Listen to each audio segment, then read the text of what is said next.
छत्तीसगढ़ के पूर्व महाधिवक्ता सतीश चंद्र वर्मा की अग्रिम जमानत याचिका कोर्ट ने खारिज कर दी है। ईडी इन्हीं व्हाट्सएप चैट को लेकर सुप्रीम कोर्ट में 2 मुकदमे भी दायर कर रखी है और उसमें उसका एलिगेशन है, उसका आरोप है कि किशोर भादुड़ी ने बहस के दौरान एक अहम मुद्दा उठाया। उन्होंने कहा कि 17A की परमिशन ही नहीं ली गई है, फिर यह कार्यवाही कैसे हो रही है।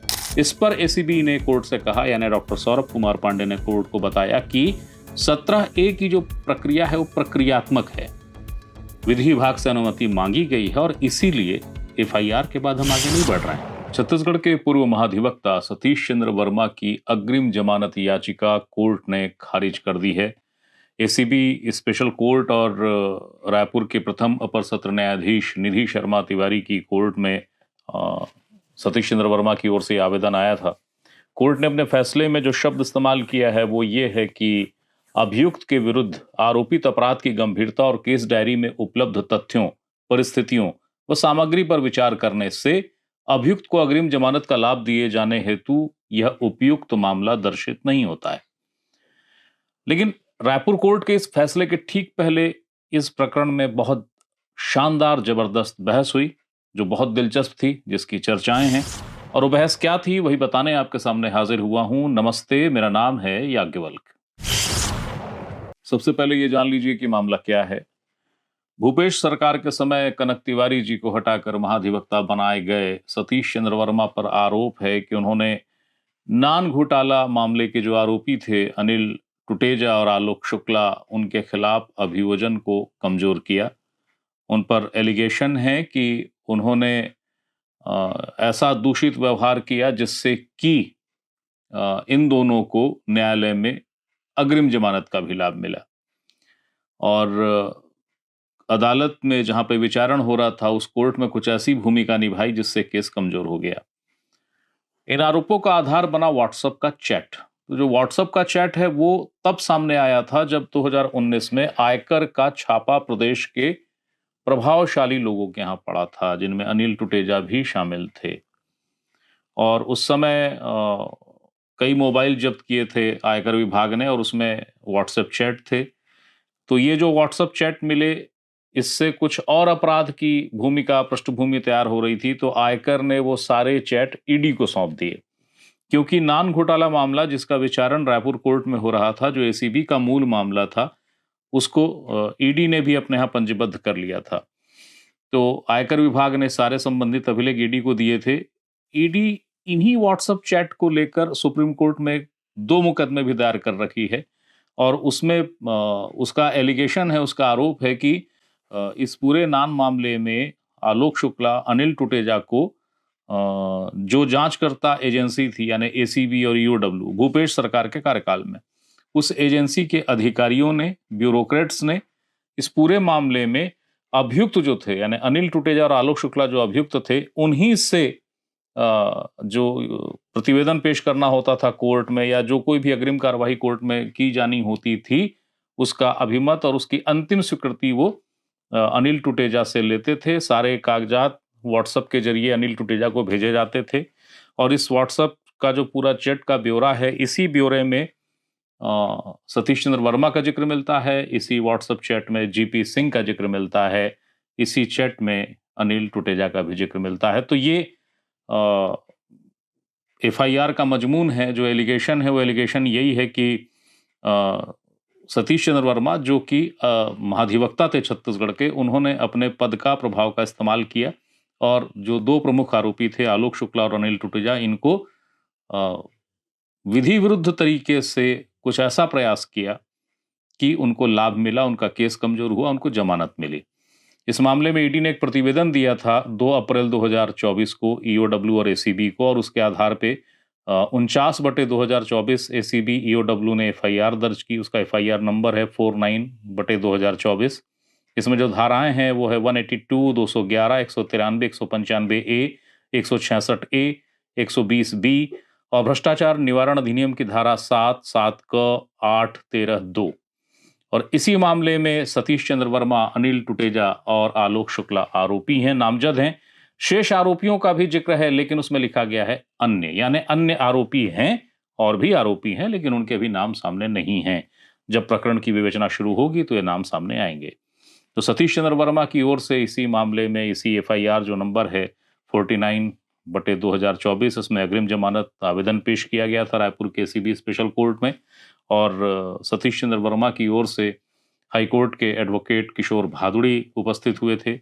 एसीबी की ओर से डॉक्टर सौरभ पांडे उपस्थित हुए थे, जो राज्य के उप महाधिवक्ता भी हैं और एसीबी के विशेष अभियोजक भी हैं। तो वो जो कोर्ट में जो बहस चली, जिसको लेकर बहुत चर्चाएं हैं, उस बहस को काफी ज्ञानवर्धक और जानकारी से भरा माना जा रहा है। वो बहस क्या हुई, अब वो आपको बताता हूं। दोपहर को 3 बजे एसीबी स्पेशल कोर्ट में किशोर भादुड़ी ने सतीश चंद्र वर्मा के अग्रिम जमानत आवेदन को लेकर तर्क देने शुरू किए। उन्होंने एफआईआर पर ही प्रश्न उठा दिया, उसकी विधिक अधिकारिता पर प्रश्न उठा दिया। उन्होंने कोर्ट को बताया कि जो शपथ पत्र है और जो व्हाट्सएप चैट के जो संवाद हैं, उनसे कोई अपराध के संकेत नहीं मिलते। कौन सा अपराध है ये स्पष्ट नहीं होता है। और जो एफआईआर दर्ज की गई है उसमें मूलभूत अपराध के जो मूलभूत तथ्य होते हैं उनका अभाव है, वो भी स्पष्ट नहीं है। हाईकोर्ट एडवोकेट किशोर भादुड़ी ने कहा कि जो आरोप लग रहे हैं या जो आरोप बताए गए हैं उससे सतीश चंद्र वर्मा का संबंध जोड़ने का कोई साक्ष्य उस एफआईआर में नहीं नजर आता है। किशोर भादुड़ी ने बहस के दौरान एक अहम मुद्दा उठाया। उन्होंने कहा कि 17A की परमिशन ही नहीं ली गई है, फिर यह कार्रवाई कैसे हो रही है। 17A की परमिशन भ्रष्टाचार के मामलों में जब व्यक्ति शासकीय पद पर या शासकीय दायित्व पर होता है तो उस पर उस कार्यवाही को करने के पहले एक प्रक्रिया अपनाई जाती है, विधि विभाग से अभिमत लिया जाता है, अनुमति ली जाती है, उसको कहते हैं 17A की परमिशन।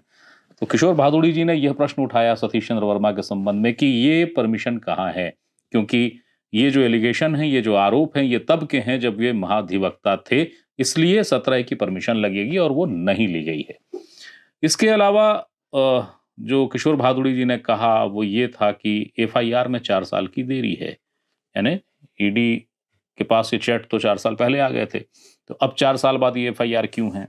दूसरा, उन्होंने कहा कि एफआईआर कर दिया आपने, लेकिन सतीश के मोबाइल से कोई चैट बरामद नहीं किया आपने, सतीश का मोबाइल आपने जब्त नहीं किया है, प्रारंभिक पूछताछ तक आपने नहीं की है, वो चैट आपके पास है और वो एक तरफा है।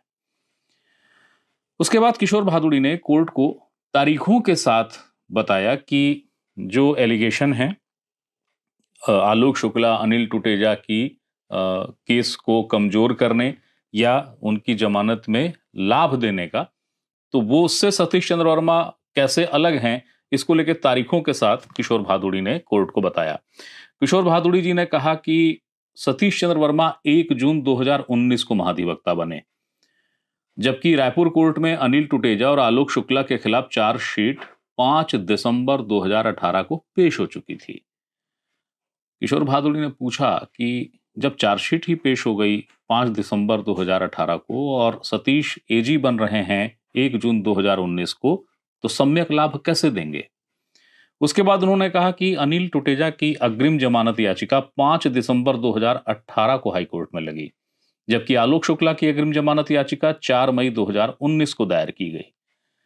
अनिल टुटेजा को 20 अप्रैल 2019 को और आलोक शुक्ला को 16 अक्टूबर 2019 को अग्रिम जमानत मिली।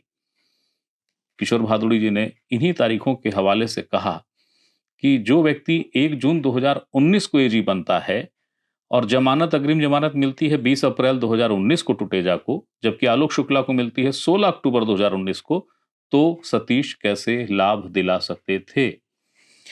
अधिवक्ता किशोर भादुड़ी ने यह सवाल भी किया कि गवाहों को धमकी देने की बात है, लेकिन कैसे, उसको कहीं प्रमाणित नहीं किया गया है। उन्होंने तर्क में कहा कि ललिता कुमारी केस को देखा जाना चाहिए और उसके जो उपबंध हैं उसको भी पढ़ा जाना चाहिए, ये प्रकरण उस पर भी सवाल खड़ा करता है। और उन्होंने इस बात को फिर दोहराया कि कोई प्रारंभिक पूछताछ तक नहीं और सीधे एफआईआर कर दी गई। किशोर भादुड़ी के तर्क का जो अंत था वो इस रूप में था कि जो पूरा प्रकरण है, जो एफआईआर है, वो विधि सम्मत नहीं है, उस पर कई प्रश्न खड़े होते हैं और अग्रिम जमानत इसलिए दे देनी चाहिए क्योंकि वो महाधिवक्ता रहे हैं सतीश चंद्र वर्मा, उनके भागने की कोई संभावना नहीं है, प्रतिष्ठित व्यक्ति हैं। एजी रहा हुआ व्यक्ति भला कैसे भागेगा, अग्रिम जमानत दी जानी चाहिए। अब इसके बाद एसीबी की ओर से इसमें तर्क या जवाब कह लीजिए वो पेश किए गए, जो राज्य के उप महाधिवक्ता और विशेष अभियोजन अधिकारी डॉक्टर सौरभ कुमार पांडे ने पेश किए। जो किशोर भादुड़ी जी ने तर्क दिए, तथ्य दिए या अपने पक्ष में बातें कही, हर एक बिंदु का जवाब सौरभ की तर्क में आ गया था। उन्होंने कहा कि जो लेट एफआईआर की बात आई थी, उसमें उन्होंने कहा कि जब ईडी ने जानकारी शेयर की एसीबी से और पूरे तथ्य दिए, जब एफआईआर के लायक विषय आ गया, एफआईआर दर्ज कर दी गई। और जो बाकी विषय उठाए गए कि भाई साक्ष्य नहीं है, इस तरीके की जो गवाहों वाली बात है, गवाहों को धमकाने, उसकी कोई बात नहीं है, और सतीश चंद्र वर्मा की भूमिका और एफआईआर की धाराएं और बाकी जो सारी चीजें हैं, उसमें कोई सेतु नहीं है, कोई पुल नहीं है जिससे सतीश चंद्र वर्मा को आरोपी आप बना दें। जब किशोर भादुड़ी जी का तर्क था, तो उसके जवाब में डॉक्टर सौरभ कुमार पांडे ने कहा कि एफआईआर घटना की सूचना होती है और ये घटना की सूचना है। अन्वेषण जैसे जैसे आगे बढ़ेगा, अनुसंधान आगे होना है, और जब अनुसंधान आगे होगा तो ये जो प्रश्न हैं, ये अनुसंधान से जुड़े प्रश्न हैं। आज अग्रिम जमानत के स्तर पे इस जो प्रश्न हो रहा है अग्रिम जमानत का, इस स्तर पे इस प्रश्न का विचारण संभव नहीं है। ये तो अनुसंधान के बाद ये सारी चीजें आ जाएंगी।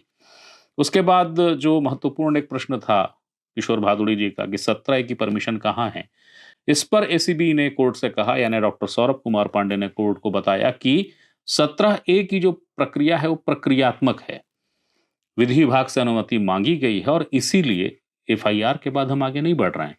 तो इस पर जो ललिता कुमारी का प्रश्न किशोर भादुड़ी जी ने किया था कि आप ये नहीं कर सकते, इस पर डॉक्टर सौरभ कुमार पांडे ने कोर्ट को कहा कि भ्रष्टाचार के मामले में निश्चित तौर पे जांच और 17A की जो परमिशन है वो बहुत आवश्यक है, इसमें कोई दो मत नहीं है।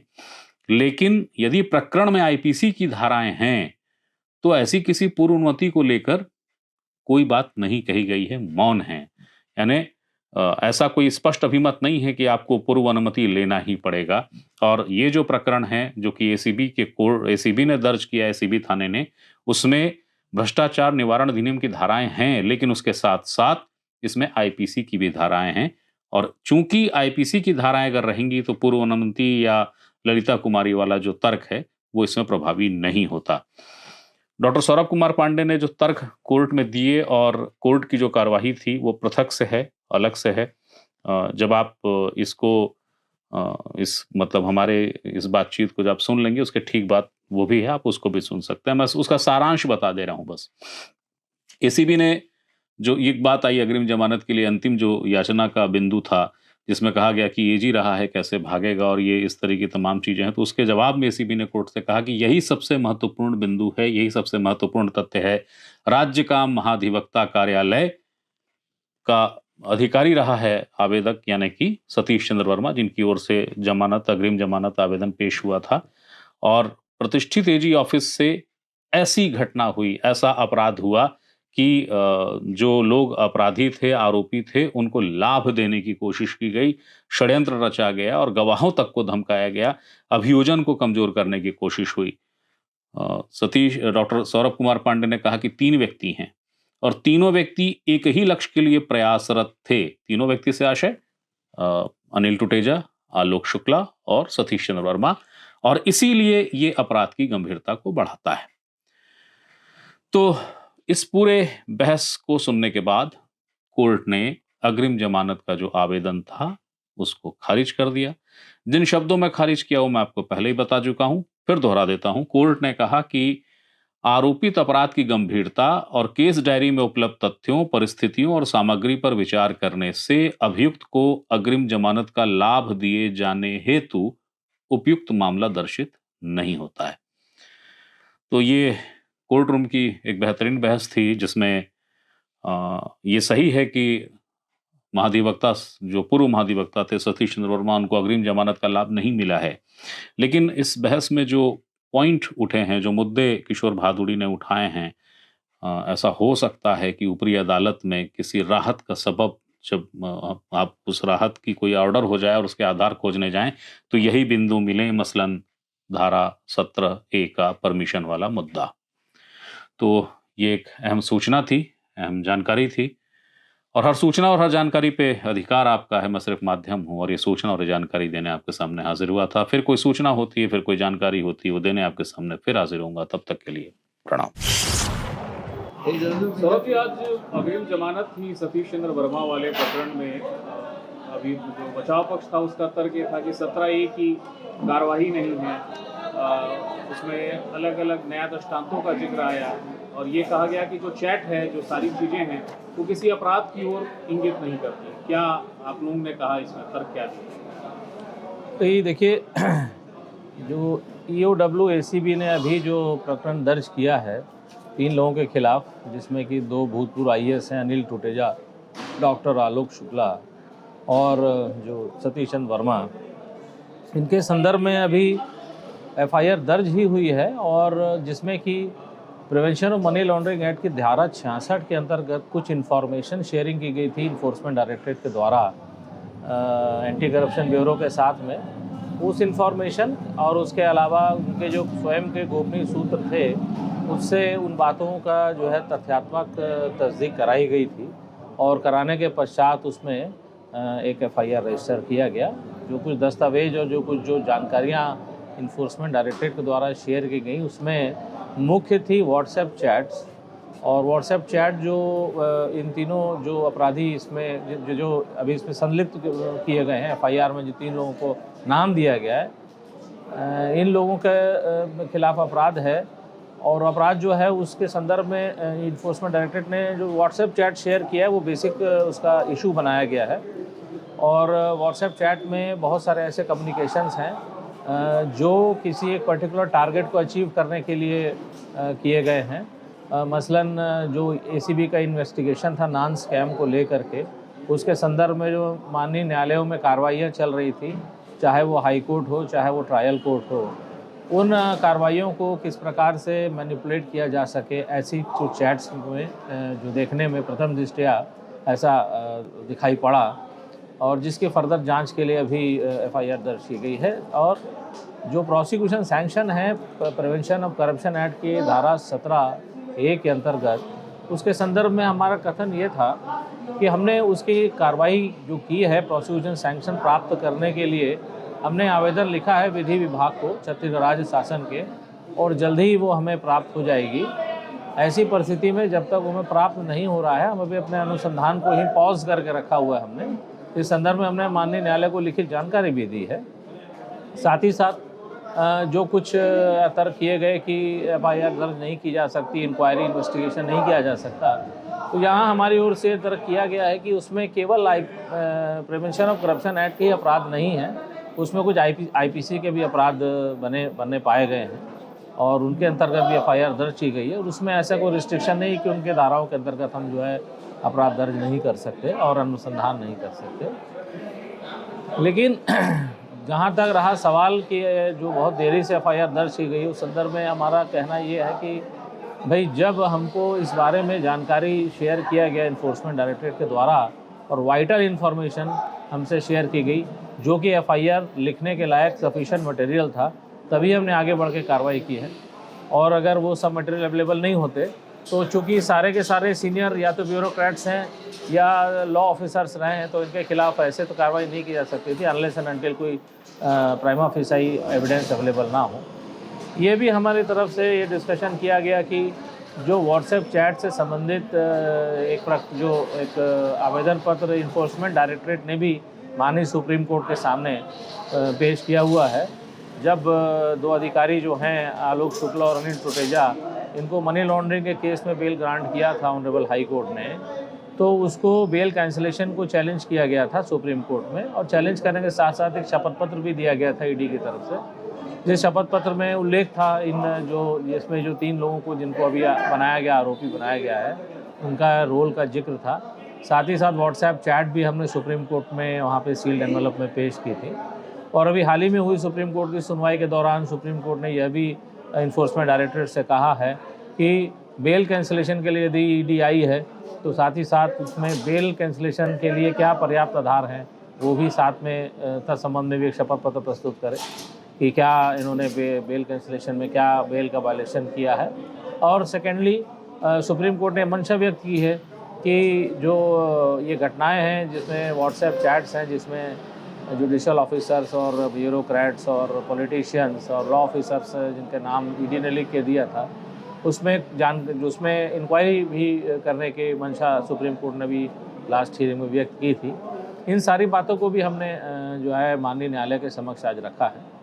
एक तर्क और आया कि मोबाइल मतलब आपने आरोपी बना दिया, लेकिन सतीश चंद्र वर्मा के मोबाइल की जांच नहीं हुई, उनसे कोई पूछताछ नहीं हुई, क्या ऐसी कोई ज़रूरत नहीं? जो भी जानकारी हमारे पास अभी साझा होकर के आई है वो इन्फोर्समेंट डायरेक्टरेट से आई है, और उस जानकारी के वो जानकारी जो हैं उसमें बृहद और सघन जांच की गई है, और उसके आधार पर हमें अभी वर्तमान में प्रथम दृष्टया तो ये परिलक्षित हो रहा था एफआईआर दर्ज करने के लायक इतना मटेरियल अवेलेबल था। फर्दर इन्वेस्टिगेशन अभी पेंडिंग है। आगे जो है हम लोग जब प्रोसिक्यूशन सैंक्शन प्राप्त करके आगे जो बढ़ेंगे तो शायद इस दिशा में भी कार्रवाई अग्रिम रूप से की जाएगी और अन्य साक्ष्यों का संकलन भी किया जाएगा।